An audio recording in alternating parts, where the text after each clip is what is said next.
Salam sejahtera, terima kasih karena bersama dengan saya di Nazilin Unity Channel. Jangan tohmah, fitnah institusi raja dalam isu politik. Itu titah Sultan Selangor. Siapa yang ditujukan oleh Sultan Selangor ini? Titah ini jelas bukan sekadar untuk pihak pembangkang, tetapi juga pihak kerajaan dan seluruh rakyat Malaysia.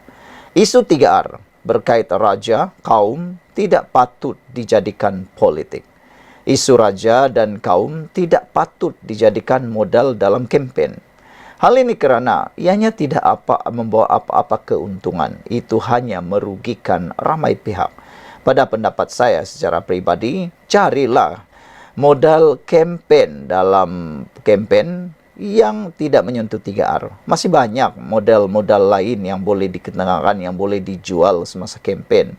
Tapi biasalah, apabila sudah kehabisan modal, apabila sudah kehabisan isu, nak buruk-burukkan orang, nak fitnah orang, nak maki hamun orang, dah panik, tak boleh nak lakukan apa-apa lagi.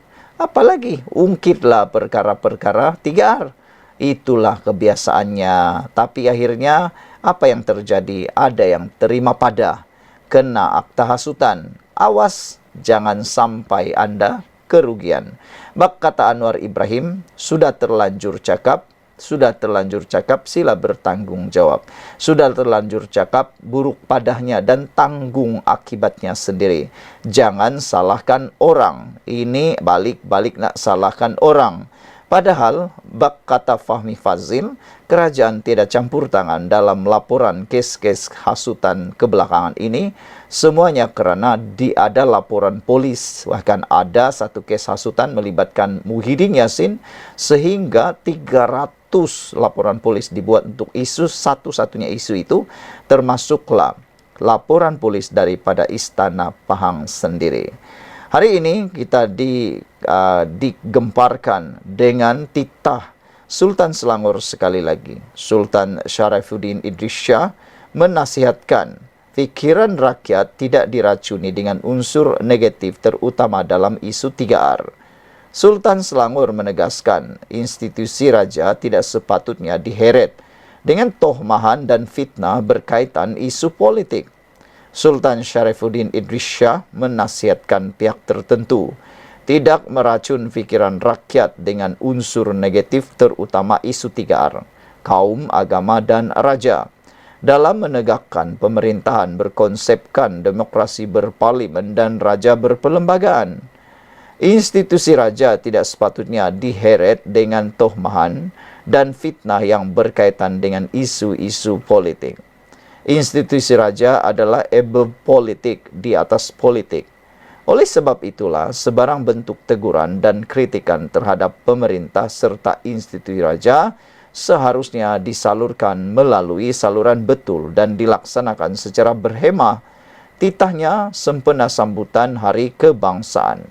Sultan Sharifuddin bertitah budaya negatif itu masih diamalkan sebagian daripada pemimpin dan ahli politik di sebalik kekerapan baginda memberi nasihat berhubung perkara terbabit. Beta tidak akan jemu untuk terus menasihati seluruh rakyat agar sentiasa memupuk semangat perpaduan yang tinggi di kalangan masyarakat titah baginda lagi. Segala perbezaan antara kaum, agama dan fahaman politik janganlah dijadikan penghalang bagi rakyat Malaysia memberikan taat setia kepada negara titah baginda.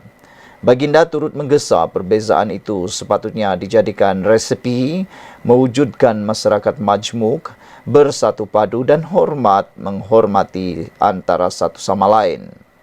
Usaha-usaha hendaklah dilakukan dengan berhemah bagi mengadakan program-program yang boleh merapatkan semula jurang pemisah demi mengikis segala prasangka buruk di jiwa sebagian rakyat negara ini titah baginda lagi. Titah itu menyusul 3 hari selepas pengerusi Perikatan Nasional PN, Muhyiddin Yassin didakwa di Mahkamah Session Gua Musang kerana mengeluarkan perkataan menghasut pada kempen PRK Nenggiri. Kenyataan menghasut pada 14 Ogos itu berkenan dakwaan beliau yang tidak dijemput oleh Yang di-Pertuan Agong selepas PRU 15 bagi mengangkat sumpah sebagai Perdana Menteri, walaupun dikatakan mempunyai 115 sokongan daripada 222 ahli parlimen pada masa itu. Presiden bersatu itu didakwa mengikut Seksyen 4 dalam kurungan 1 kurungan B Akta Hasutan 1948 yang boleh dihukum denda maksimum RM5.000 atau penjara tidak melebihi 3 tahun atau kedua-duanya. Sekian dulu untuk kali ini. Jangan lupa tinggalkan komen Anda, tekan butang subscribe. Bye-bye. Salam sejahtera, terima kasih karena bersama dengan saya di Nazilin Unity Channel. Ada yang kata dengan laporan ini, mereka kata, PAS ni dah tak tahu malu sangatkah, kata netizen. Ada juga netizen yang menggunakan pepatah, hidung tak mancung, pipi tersorong-sorong. Ini apabila Ketua Mursyidul Ampas tiba-tiba pula seakan-akan lupa diri dan seakan-akan macam dia pula hebat. Apabila dia berkata, Anwar, DAP, Punca PAS enggan sertai kerajaan. Sehingga netizen yang membaca laporan ini mereka kata, siapalah yang nak mahu sangat PAS menyertai kerajaan? Dia sekadar mahu menunjukkan kononnya dia ini seperti rebutan. Padahal, menurut netizen, siapalah nak berebut sangat dengan PAS itu? Netizen kata, juga penganalisis politik bebas kata, biarkan PAS dengan labu-labunya. Ada yang tidak bersetuju dengan kata-kata daripada Mursyidul Ampas ini apabila dia kata Anwar dan DAP Punca PAS enggan sertai kerajaan. Mereka kata, netizen kata, yang tak bersetuju itu kata, siapa barulah PAS suka. UMNO pun dia tak suka sebilangannya, Zahid mereka tak suka. Siapa lagi yang mereka suka? Kata netizen. Yang mereka suka ialah orang yang mungkin boleh mereka manipulasi. Biasalah mereka dah rasa mereka seperti abang besar, kata netizen. Lihat saja insiden terkini dalam PR Kenenggiri, kata netizen memberikan contoh. Apabila calon dalam PR Kenenggiri seakan-akan ditentukan oleh PAS, Bersatu sudah memberikan nama calon tetapi tetap diambil juga calon celup daripada PAS yang mana baru 2 hari menyertai Bersatu sudah pun dijadikan calon. Akhirnya terima padah, kalah teruk dan tersungkur di bumi sendiri. Anwar bukan punca PAS, DAP juga bukan punca PAS, enggan sertai kerajaan sebenar-benarnya. Sebenarnya, menurut netizen, PAS ini dia nak sertai kerajaan kalau dia menjadi abang besar. Itu je. Lagi pula, kata netizen, bila masalah Anwar dan DAP nak berkawan dengan PAS, PAS ni saja yang terhege-hege, hidung mancung, pipi tersorong-sorong, angkat, bakul, masuk diri sendiri, kata mereka. Ini apabila ketika muncul kabar mengatakan PAS ada membincangkan cadangan menyertai kerajaan perpaduan, pemimpin tertinggi parti itu dipetik lidah rasminya sebagai sedang memilih langkah sebaliknya. Silakan, kata netizen, jangan masuk kerajaan perpaduan, kata netizen. Menurut Mursyidul Ampas, Hasim Jasin, parti itu tidak akan memenuhi ajakan untuk menyertai kerajaan seperti yang didakwa sesetengah pihak. Kata netizen, silakan.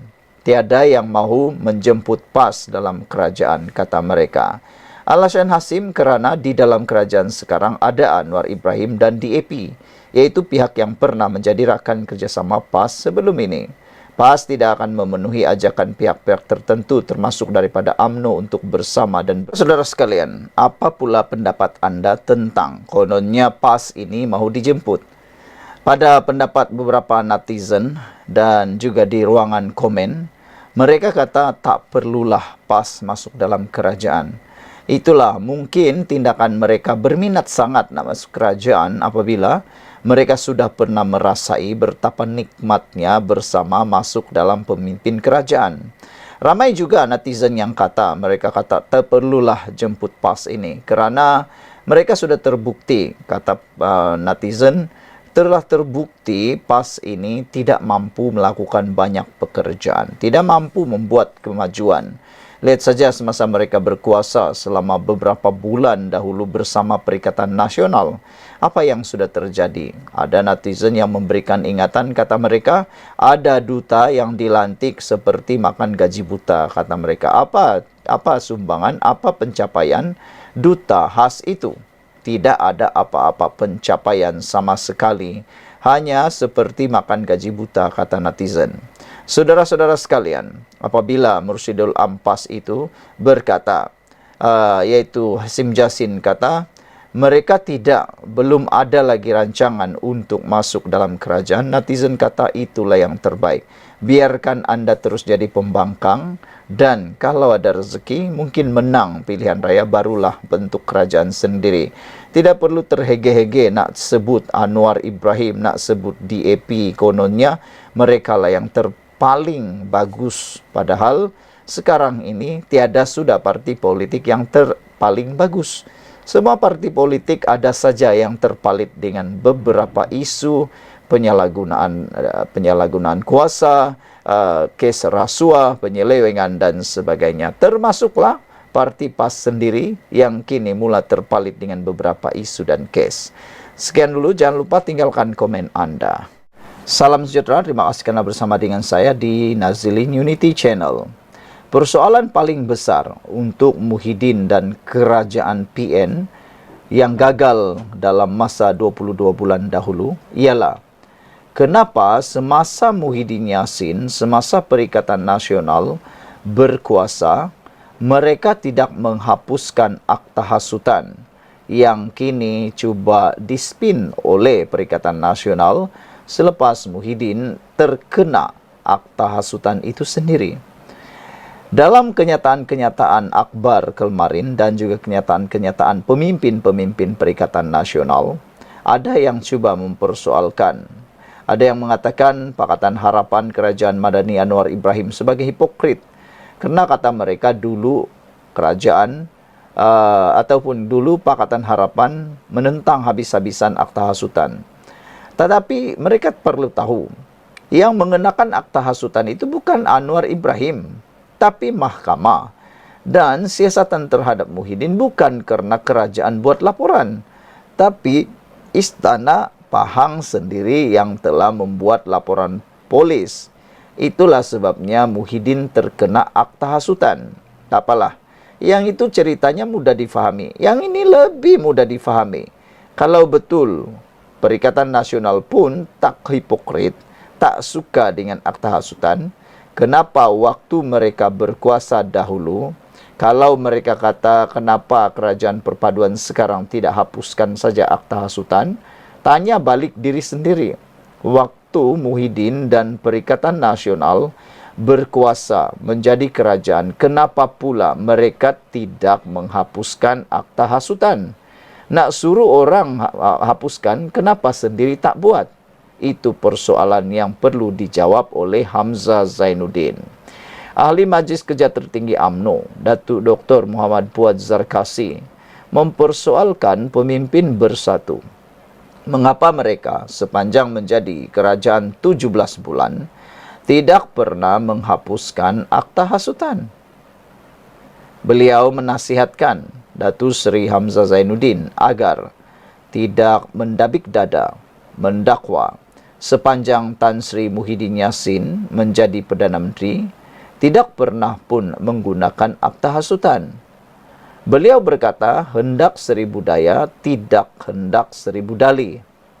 Kerana 17 bulan itu sudah cukup untuk menghapuskan akta tersebut. Tidak payah dabik dada Muhyiddin tak guna akta hasutan. Muhyiddin jadi Perdana Menteri 17 bulan. Masa itu Hamzah Zainuddin Menteri Keselamatan Dalam Negeri KDN. Kenapa tidak hapus akta hasutan? Itu persoalannya. Sudah kena, baru nak menghapus, buat apa lagi? Hendak 1000 daya, tidak hendak 1000 dali. 17 bulan cukup tidak cukup masakah? Kalau salah, denda RM5.000 atau penjara 3 tahun. Bukan 200 juta ringgit, katanya dalam satu hantaran di Facebook hari ini. Terdahulu, Majlis Pimpinan Tertinggi MPT Bersatu menyifatkan pendakwaan terhadap presiden mereka sebagai bermotif politik, terpilih dan berniat jahat. Aduh, yang ini memang ramai netizen yang tidak bersetuju. Pendakwaan terhadap Muhyiddin Yassin bukanlah terpilih, bukanlah bermotif politik, tidak juga bernifat jahat. Itu semua kerana ucapan Muhyiddin Yassin sendiri, yang mana dibuat laporan polis oleh pihak Istana Pahang. Itu yang perlu difahami. Bersatu melabel Perdana Menteri serta pemimpin Pakatan Harapan sebagai hipokrasi kerana dahulunya lantang menentang Akta Hasutan 1948 dan berjanji untuk menghapuskan akta yang dikatakan undang-undang zalim dalam manifesto PH sekiranya membentuk kerajaan selepas PRU ke-15. Ironinya, setelah menjadi kerajaan, mereka telah menggunakan Akta Hasutan 1948 berulang kali secara zalim untuk menekan dan menindas lawan politik, kata Hamzah Zainuddin. Susulan itu, Hamzah dibidas oleh Puad yang mempersoal mengapa Perikatan Nasional juga tidak buat perkara sama dengan memansuhkan akta tersebut ketika berkuasa. Puad juga berkata yang zalim adalah Muhyiddin kerana menyentuh kewibawaan yang di Pertuan Agong yang dianggapnya sebagai sangat menghasut. Hamzah Zainuddin dan Dr. Marzuki tuduh kerajaan zalim kerana guna akta hasutan mendakwa Muhyiddin. Zalim jangan dilihat dari segi akta. Zalim harus dilihat kepada fitnah dan pembohongan yang dia lakukan terhadap yang di Pertuan Agong 16. Dia bohong pasal 115 ahli parlimen. Amat menghasut, kata beliau. Sekian dulu untuk kali ini. Jangan lupa tinggalkan komen Anda, tekan butang subscribe.